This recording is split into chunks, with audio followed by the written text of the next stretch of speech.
Next है drugs with peculiar names. अब बहुत सारे टाइप के ड्रग्स होते हैं जिनका पेक्यूलर्स अपन को नेम पढ़ना है। सबसे पहला है ऑर्फन ड्रग्स। सबसे पहला है ऑर्फन ड्रग्स। एक पॉइंट इंपॉर्टेंट है, ऑर्फन ड्रग्स। ऑर्फन ड्रग्स की बात कर रहे हैं। ऑर्फन ड्रग्स इज इम्पोर्टेंटली इसलिए इम्पोर्टेंट है क्योंकि ऑर्फन ड्रग्स जो है is not related to orphan receptors. ठीक है, तो ये याद रखिए, ऑर्फन रिसेप्टर्स और ऑर्फन ड्रग्स दोनों ही अलग अलग होती हैं। ठीक है, इंपॉर्टेंट है ये। अब ऑर्फन ड्रग्स की बात करते हैं। ऑर्फन ड्रग्स क्या होता है? ये ऐसी ड्रग्स हैं जिनकी सेल बहुत कम होती है, लो सेल। क्यों लो सेल? अब देखो, कोई मान लो कोई डिसीज़ है, ये डिसीज़ कैसी है? रेयर डिसीज़ है, बहुत कम होती है। और रेयर को कैसे काउंट करते हैं? इट्स के पेशेंट जो हैं वो पूरे वर्ल्ड वाइड 2 लाख से कम है। कौन सी डिसीज़ जिसके 2 लाख से कम पेशेंट्स हों वो आपके रेयर डिसीज़ में आ गई। ठीक है, अब और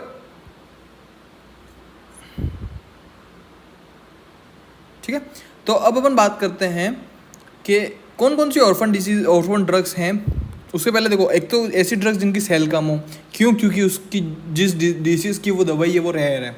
दूसरा, या तो वो कॉमन डिसीज़ है, कॉमन डिसीज़ है। ठीक है, लेकिन ऐसी जगह पे हैं जहाँ पर लेस पेइंग कैपेसिटी है। लेस पेइंग कैपेसिटी मतलब ऐसा देश जहाँ के लोग उस दवाई को अफोर्ड ही नहीं कर पाए। ठीक है, तो उसकी सेल वैसे ही कम हो जाएगी, और बाकी जगह तो वो डिसीज़ है ही नहीं तो लोग दवाई लेंगे ही नहीं। सो इस हिसाब से उसकी सेल बहुत कम हो जाएगी, और मैन्युफैक्चर जो होते हैं वो उसको बनाता ही नहीं है। ठीक है, उसका एक एग्जाम्पल देखो, कौन सी ड्रग्स, एक 2-3 एग्जाम्पल हैं। जैसे कि है NAC। NAC क्या होता है? N acetyl cysteine. ठीक है, N acetyl cysteine, N acetyl cysteine, ये किस लिए काम आती है? It is used for paracetamol poisoning.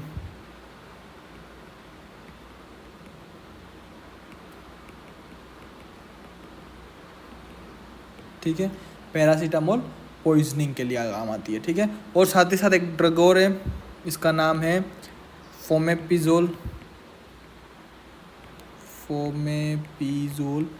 फोमेपिजोल जो है वो आपके किस लिए काम आती है? Fomepizole for methyl poisoning. Methyl poisoning के लिए आपके फोमेपिजोल काम आती है। ये दोनों आपके एग्जांपल है ऑर्फन ड्रग्स के। ठीक है, दूसरा है एसेंशियल ड्रग्स। एसेंशियल ड्रग्स क्या होता है? एसेंशियल ड्रग्स जो होता है, they are essential that cater the priority of health care needs of a population. ठीक है, it is a essential drugs जो कि इंपॉर्टेंट है या फिर प्रायोरिटी होनी चाहिए ये ड्रग्स किसी भी मेडिकल सेंटर पर। ठीक है, सबसे ज़्यादा ये होनी चाहिए। ठीक है, और इसके कुछ क्राइटेरिया भी है। सबसे पहला क्राइटेरिया इसका एक है ऑलवेज अवेलेबल। ठीक है, ये जो ड्रग्स होती है इनको ऑलवेज अवेलेबल, ये हर जगह पर हर समय उपलब्ध होनी चाहिए। दूसरा, अवेलेबल है लेकिन इन एडिक्वेट क्वांटिटी। ऐसा नहीं है कि है तो सही लेकिन सिर्फ 2 गोलियाँ पड़ी है।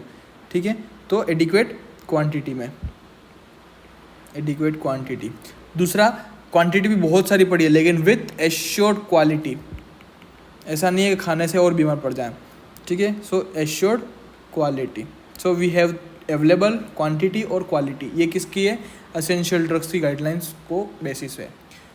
तीसरी है आपकी me too drugs. Me too drugs में भी, मी टू ड्रग्स क्या होता है? It is a drug like which include similar mechanism. ठीक है, इसमें अंदर क्या है? ये ऐसे ड्रग्स को इंक्लूड करती है, includes drugs having similar mechanism पर slightly change in pharmacokinetics. Pharmacokinetics के अंदर जो स्लाइटली चेंज होती है। ठीक है, मैकेनिज्म सेम है, मतलब एक्शन सेम कर रही है, लेकिन फार्मेकोकाइनेटिक्स सब में अलग अलग है। जैसे कोई ओरल ली जा रही है, कोई आईवी दी जा रही है, कोई जल्दी एब्जॉर्ब हो रही है, कोई लॉन्ग एक्टिंग है, कोई शॉर्ट एक्टिंग है, इस टाइप का। इसके एग्जांपल हैं आपके ACE इनहिबिटर्स। ठीक है, इसका एग्जांपल देखो, नाम भी एकदम उस टाइप के होते हैं उसके, एनालप्रिल हो गया, ठीक है, रैमेप्रिल हो गया, नाम भी इसके कितने कॉमन नाम है देखो, कैप्टोप्रिल हो गया, ठीक है, लिजिनोप्रिल हो गया, जितने भी ये प्रिल टाइप की दवाइयाँ हैं वो सब। इसमें क्या हो रहा है, सिमिलर मैकेनिज्म सबका सेम है, काम सेम कर रहे हैं, लेकिन स्लाइटली चेंज विद फार्माकोकाइनेटिक्स मतलब एब्जॉर्बेशन है, डिस्ट्रीब्यूशन है, मेटाबॉलिज्म है, एक्सक्रीशन है, उसमें कुछ चेंजेस होगा। एनालप्रिल, रैमप्रिल, कैट्रोप्रिल और लिजिनोप्रिल, ठीक है, ये हो गई me too drugs. Then fourth की बात करते हैं अपन, फोर्थ है स्प्यूरियस ड्रग्स। अब स्प्यूरियस ड्रग्स क्या होता है, ये ड्रग्स होती है which resemble another drug for popularity. अपन बहुत से लोग करते हैं, जैसे कि बिस्लेरी को, ये एक स्पेलिंग है बिस्लेरी, बहुत ब्रांडेड है, पॉपुलर है, लेकिन लोग अपनी खुद की वाटर बॉटल को बेच देते हैं इस नाम से, ठीक है। अब ये लगभग सिमिलर दिख रही है, या फिर इसको इस टाइप से दिखा दिया, ठीक है, बिस्लेरी, ठीक है। तो ये बेसिकली क्या है, ये ओरिजिनल ब्रांड है और ये क्या है, कॉपीड आइटम्स है। तो इसमें क्या हो रहा है, स्पूरियस ड्रग्स में ये जो ड्रग्स हैं ये रिजेंबल कर देती है, अनदर ड्रग, और हमेशा ये जो अनदर ड्रग होगी ये बहुत पॉपुलर होगी, अनदर ड्रग जो होती है वो बहुत पॉपुलर होगी, ताकि इसकी जो रिजेंबल ड्रग्स की है इसकी ब्रांड पॉपुलैरिटी बढ़ जाए। अब लोग क्या करेंगे, जैसे कि मान लो कि एक ड्रग है जिसका नाम है एस्पिरिन, एक ड्रग है एस्पिरिन, इसका एक कंपनी है, सबसे बड़ी कंपनी है, जैसे कि मान लो इकोस्प्रिन, बहुत बड़ी कंपनी है इकोस्प्रिन, ठीक है, जो क्या बनाती है, एस्पिरिन। एक कंपनी ने फिर से एक एस्पिरिन बना दी जिसका नाम रख दिया इन्होंने इकोस्प्रिन, ठीक है। अब नाम देखो, नाम दोनों सेम है, लेकिन इधर क्या है, ये कंपनी दूसरी है, ये कंपनी ब्रांडेड है, और ये कोई थर्ड कंपनी है जिसने इसका नाम यूज़ कर लिया अपनी दवाई को बेचने के लिए। इस टाइप की ड्रग्स को बोलते हैं स्पूरियस ड्रग्स, ठीक है। नेक्स्ट फिफ्थ की बात करते हैं। फिफ्थ है कॉन्टामिनेटेड। अब कॉन्टामिनेटेड ड्रग क्या होती है, जो ड्रग्स कॉन्टामिनेटेड है, लेकिन किससे कॉन्टामिनेटेड है, किससे मिली हुई है ड्रग्स, ये ड्रग्स कंटेन अनहाइजेनिक या फिर कोई फिथी मैटर,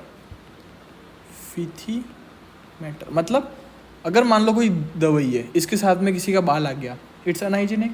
अगर मान लो कोई दवाई है, इसके अंदर कोई कीड़ी पड़ी हुई है, चीटी, फिटी मटेरियल, ठीक है, तो इस टाइप की ड्रग्स को बोलते हैं कॉन्टामिनेटेड ड्रग, ठीक है।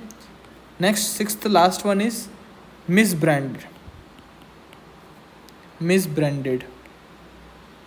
मतलब ब्रांड गलत है यूँ नहीं, मिसब्रांडेड मतलब क्या होता है, या तो फाल्स मतलब गलत, या फिर misleading information of drug return on drug. मतलब एक दवाई है, इसके पीछे लिखा हुआ है 100 mg, लेकिन ये ड्रग जो है वो 200 mg की है, तो इसको कोई एक जना 100 mg के हिसाब से ले जाएगा, क्या हो जाएगा, टॉक्सिसिटी हो जाएगी। अगर मान लो ये ड्रग है, इसके ऊपर लिखा हुआ है कि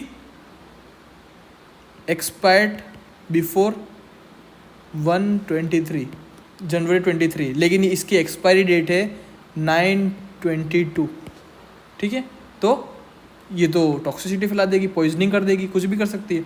तो इस टाइप की जो ड्रग्स की मिस इन्फॉर्मेशन है, मिसलीडिंग इन्फॉर्मेशन जो होती है ड्रग्स के ऊपर जो लिखी हुई है, ठीक है, उसको बोलते हैं मिस ब्रांडेड ड्रग्स, ठीक है। तो अपन ने 6 टाइप की चीज़ें पढ़ी, 6 टाइप की ड्रग्स विद पेक्यूलर नेम पढ़े। एक तो हो गया आपका ऑर्फन ड्रग्स, याद रखना orphan drugs is not orphan receptors. एक हो गया आपका असेंशियल ड्रग्स, एक हो गया आपका मी टू ड्रग्स, एक हो गया आपका फोर्थ स्पूरियस ड्रग्स, ठीक है। फिफ्थ हो गया कॉन्टामिनेटेड ड्रग्स, 6 हो गया मिस ब्रांडेड ड्रग्स, और ठीक है, मिस ब्रांडेड ड्रग्स। तो इतने ड्रग्स अपन ने पढ़ी है। Thank you. इतनी ड्रग्स अपन ने पढ़ी है। अब याद रखो अपनी जो जनरल फार्मा है वो यहाँ पर ख़त्म हो जाती है। जनरल फार्मेकोलॉजी ख़त्म। अपन तक अभी अपन क्या पढ़ रहे थे, नॉर्मल ड्रग्स के हिसाब से बेसिस पढ़ रहे थे। अब अपन पढ़ेंगे ड्रग्स बेस पर ANS चालू करेंगे। इसके बाद ऑटोनॉमिक नर्वस सिस्टम के अंदर ड्रग्स पढ़ेंगे। इसके अंदर 2 टाइप की ड्रग्स होती है, एक तो कोलिनर्जिक ड्रग्स और एक होती है एड्रेनर्जिक ड्रग्स। ठीक है, और बेसिक आगे जो भी डिटेल्स है वो अपन आगे पढ़ेंगे। सो जनरल फार्मा इज फिनिश्ड।